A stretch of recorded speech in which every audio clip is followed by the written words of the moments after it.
Strategy and Innovation Director at Yorkshire Tea. So let's have a big hand for Dom.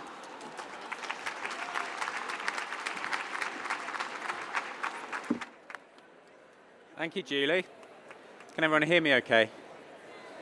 Okay. Thanks for having me. I feel really honoured. There's all sorts of stages to speak on, but for Mad to have come up north and for it to be so bustling and energetic is really exciting. Wave at me if you can't hear me at any point, please. I am going to talk to you about how to build a superhuman brand. And I think one of the first things I'm going to say is, let's just get it out of the way. I am standing on the media and tech stage, so you might be curious to think, like, how is the concept of humanness and media and tech going to weave together? Well, I guess that is my challenge over the next 20 minutes to show you how they can. But the first thing, I guess, is if I'm going to talk to you about how to build a superhuman brand, you might be, well, hopefully you came along because you like Yorkshire Tea and you're interested in, but you might still be thinking, why listen to this bloke? So what I'm going to quickly point out is just a couple of key bits of info. So why listen to me? Well, I guess, firstly, as this chart shows, this is the growth of Yorkshire Tea over the last 10 years.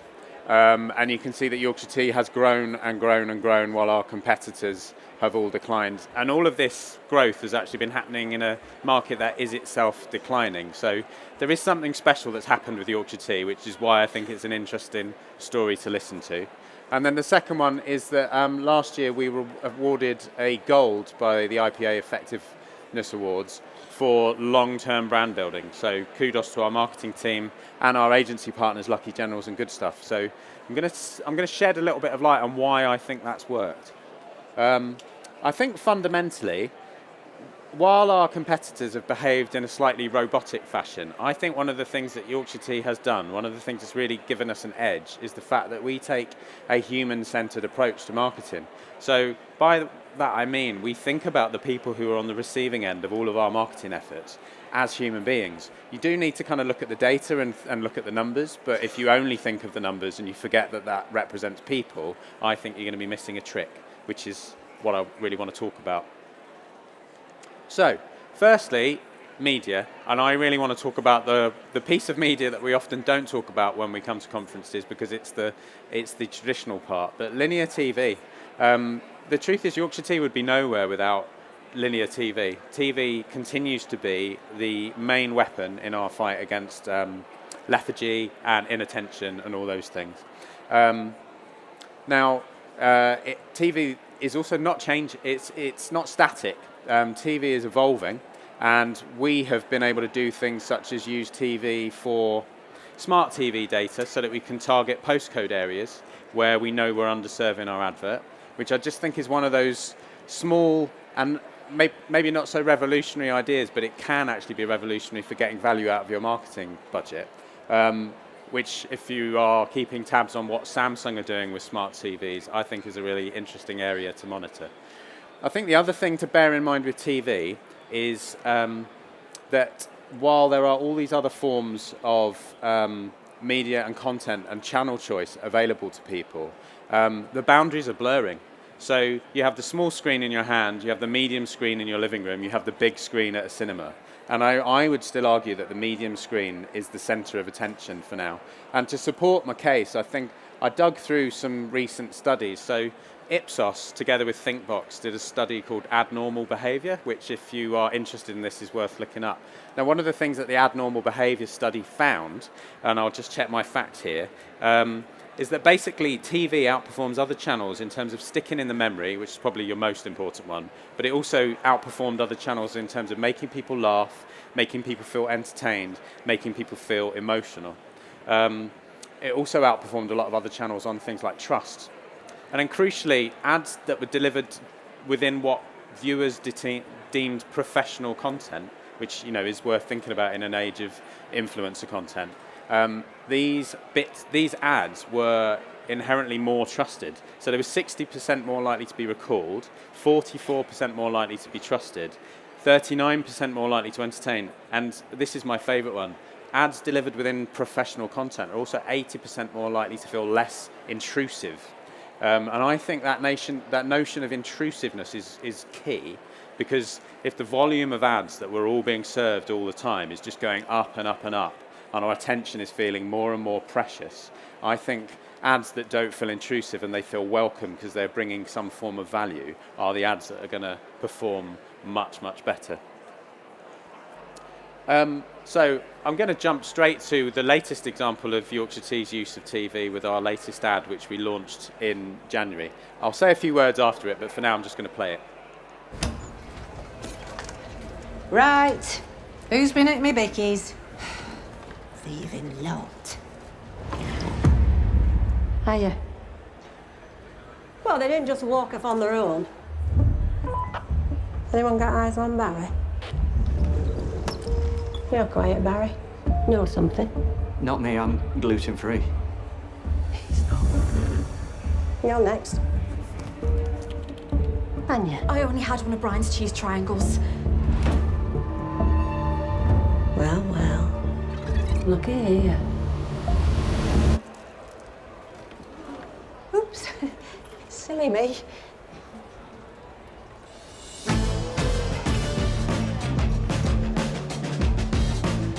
Who nicked my stapler? All eyes on a red stapler. I repeat, a red stapler. Yorkshire Tea, where everything's done proper. So hopefully you enjoyed that as much as we enjoyed making it.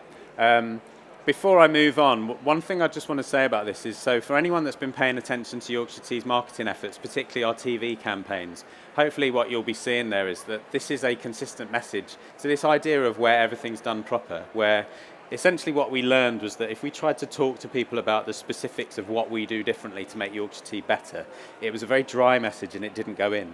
Whereas if we picked an entertaining way of laying that message out, which was to say even the tiniest things in our office are done properly, as a way of demonstrating how much we care about properness, that resonated. And what better way to demonstrate that we cared about doing tiny things properly than to find people who were world famous and much loved for being good at a certain thing. So the latest obviously being Sarah Lancashire, who through her Happy Valley character is renowned as kind of this tough cop who gets to the bottom of things. Obviously, I don't know if anyone's sort of spotted the potentially controversial thing that we've now moved to a character. Although she's a Yorkshire character, Sarah Lancashire, clue is in the name, is not from Yorkshire. But so far that has gone down well with the audience. I think the main thing I want to say about this is often marketeers get bored of their own material long before consumers even noticed it. And that's what we've tried to hold on to at Yorkshire Tea, is we think we're onto a good thing with this message platform. We refresh it each time we make an ad, but we don't change the script. So the formula is still the important formula to stick to, but we just want each one to feel fresh each time. Now I'm going to go back to this notion of humanness now. And I just want to talk about behind the scenes. So one of the things that I'm really proud, I don't work on the ads anymore, so the marketing team, like, it's entirely their credit, this, particularly the last campaign, and many of them are in this photo. So here you can see, there's Sarah, and then just beside her is Lucy. Lucy's the senior brand manager for Yorkshire Tea, and there's many members of our marketing team and our agency. We also have got within this shot members of staff who were the extras in the ad, which is something we've been doing for over 10 years, is we try wherever possible to feature real members of staff in our ads. Maybe not as the main acting roles, because that might be a bit too risky, but they are there. And I think that creates a sense of inclusiveness and excitement across the organisation for our ads. But the other thing I want to talk about is that when we're making an ad that we're genuinely aiming to be entertaining, then the celebrities that we use are proud to be in the ads. In fact, they're excited to be in the ads. And Sarah probably was the most lovely example of this, where she was really putting herself into the script and imagining how she could do a better job, what other ways of kind of delivering the lines that would be even funnier, which you don't get all the time. You only get that when the person cares. And I think they only care because of the way that we go about this stuff. And I hope that that is then reflected through the TV when somebody on their sofa sees this ad. And it kind of joins a pantheon of ads where we've been doing the same thing. So I'm not going to labour this point because I think I've made this enough now, but every one of these ads features a loved celebrity who's famous for doing something. But the key thing I want to get across here is that when we are making our TV ads, amongst all the effectiveness measurement and all the strategic platform thinking, deep down, we also need to think about, is it actually entertaining? Like, if you were a normal person, a human being sat on your sofa, would you hate this or would you appreciate it? Because if you're going to interrupt their lives for 30 seconds, you really ought to bring them something fun that makes them feel that they don't resent you for interrupting their program. Now I want to quickly talk about social. So the key thing for us in terms of our use of media is we use all sorts of media, but the major relationship, I think, is between the big guns of TV and then the everyday social media activity. Because I would say that while the TV is the rocket that went up Yorkshire Tea over the last 10 years, the social is essentially almost like our soul. And I'm just going to quickly talk about some examples of why I think our social is important. So pictures like this, we share them every week because we get sent them every week, and I think it would be easy as a marketing department for us to overlook this stuff because we've got something bigger and sexier to sell, or we've got some important message. But what I love about this picture is that it's one of hundreds where we have recognised that people just have a love for the product, and if we play that love for the product back to our audience, it makes the person whose photo being shared feel proud, but it also really sends a message to all those other people out there that their love for our product is not totally mental because there are loads of other people like them out there. So I love these kind of photos. But then there's also the time where we'll do slightly crazier things, like when we actually helped this guy fake to his girlfriend at the time that they had won a tour of the Yorkshire Tea factory so that he could propose to her in the Yorkshire Tea factory. And thankfully she said yes. We don't do that every week. That's less frequent. This one is a bit bittersweet, but this was the time when somebody contacted us to ask if they could use our branding for a funeral wreath for their granddad, because drinking Yorkshire Tea was such a big part of his character to them.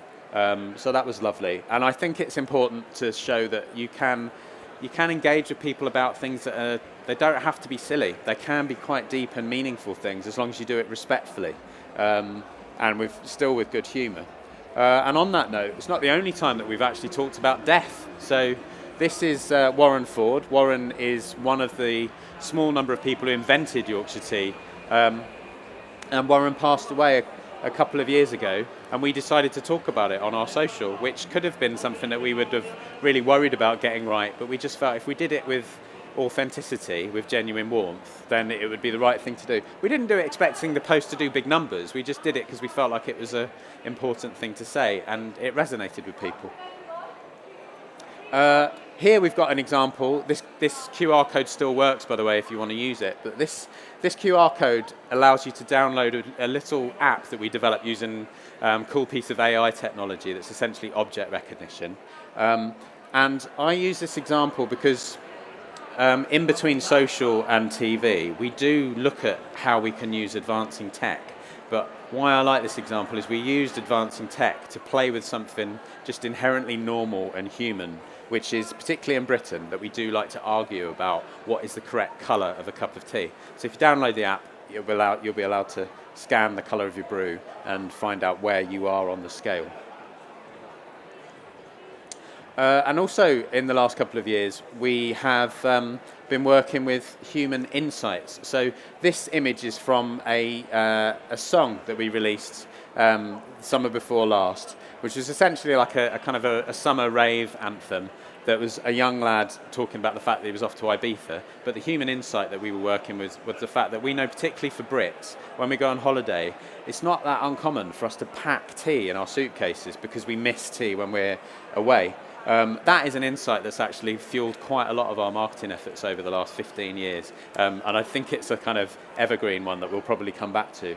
But the important thing was that it was a funny way to position a fairly old-fashioned traditional brand to a young audience by working on this idea of what's important to a young person when they're packing their suitcase to go to Ibiza, and it went down very well. Another example of our human-centred approach. So between social and TV, we have this weird little space that some brands have, but Yorkshire Tea seems to do particularly well with this, where we have some of our fans are quite famous, and they talk about us in a way that feels like they've forgotten that there could have been some sort of commercial relationship. They're just acting like a normal person, which we embrace, and we try and treat them like a normal person. There's many examples of this, but one of my favourites is Russell Crowe. So Russell Crowe over the years has said lots of nice things about Yorkshire Tea. And one time he mentioned online that he was passing through Yorkshire because he was touring with his band. He's got a band called the Indoor Garden Party, which is like his hobby. And we just did it for a laugh. We said, if you're passing by, you've got to drop in for a cup of tea, thinking that all we'd get was like a humorous interaction on Twitter. Actually, what he did was he said yes, and he came into our office. So we took him around the tea. This is our tea tasting room, and he said hello to people. But he went further than that. He actually brought his whole band. They brought their instruments. They set up in our office, and they did an impromptu gig. So we ended up closing the factory for 30 minutes. Factory workers came out to gather around in a big circle, and I'm pretty sure everyone was stood there like me thinking, is this really happening?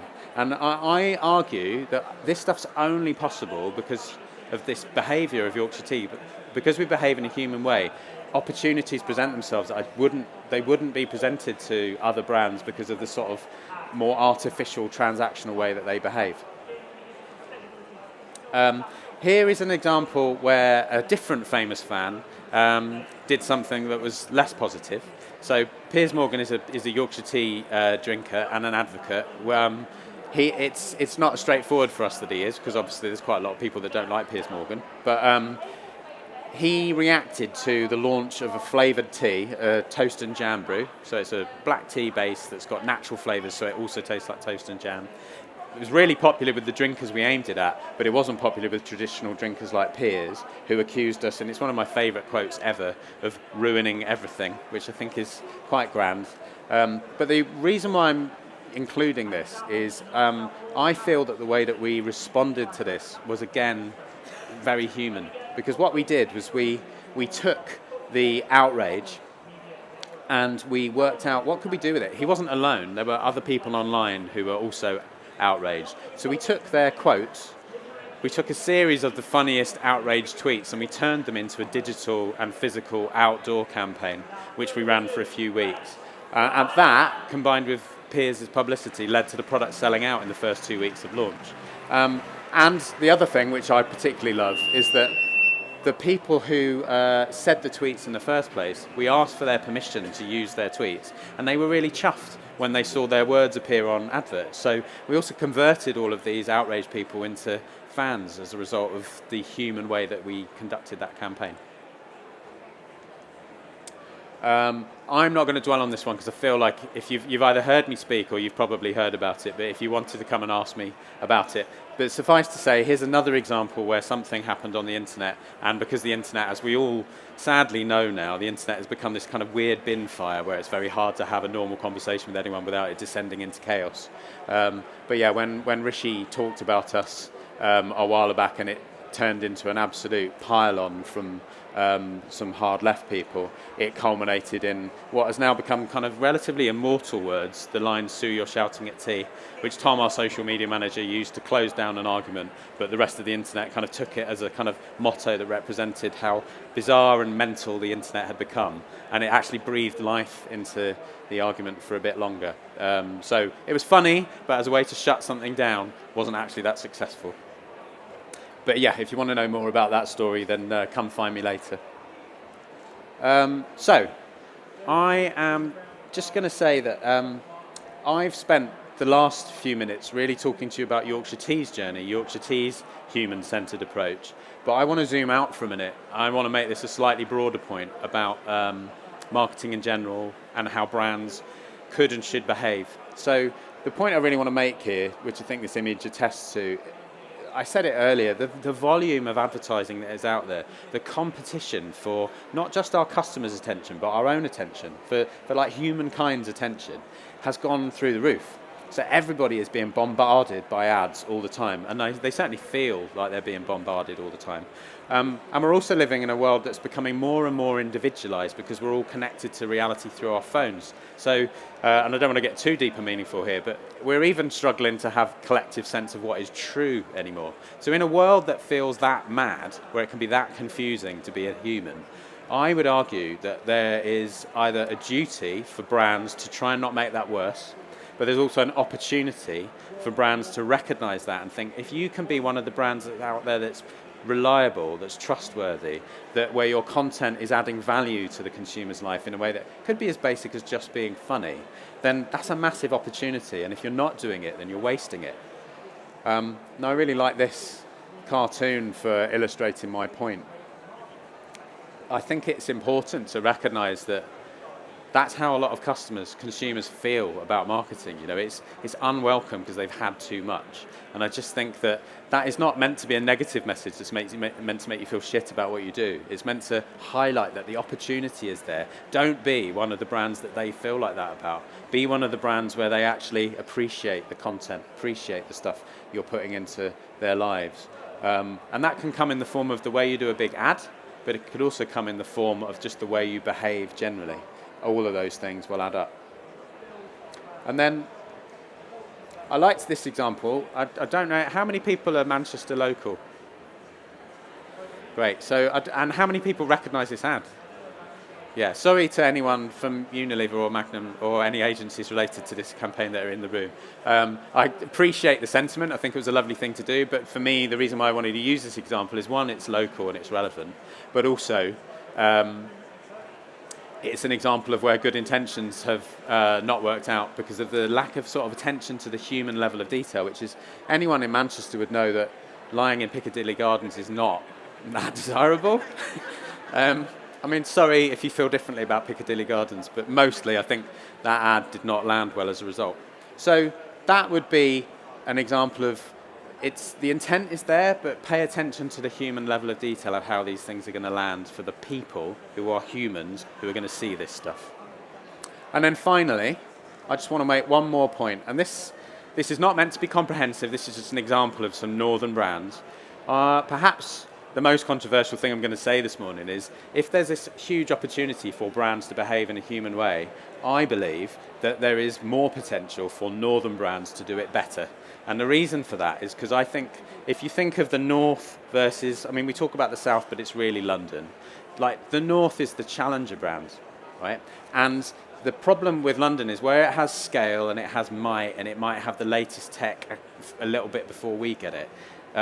If the problem with a lot of marketing is it feels impersonal, I think that northern brands, northern people, northern society is just fundamentally more personable. So I think there's a real opportunity for northern brands to think about this idea of standing out by being more human. So I'm kind of calling on other northern brands to do that. Because I think there's an opportunity for all of us to be less impersonal, more authentic, and ultimately superhuman. Thank you.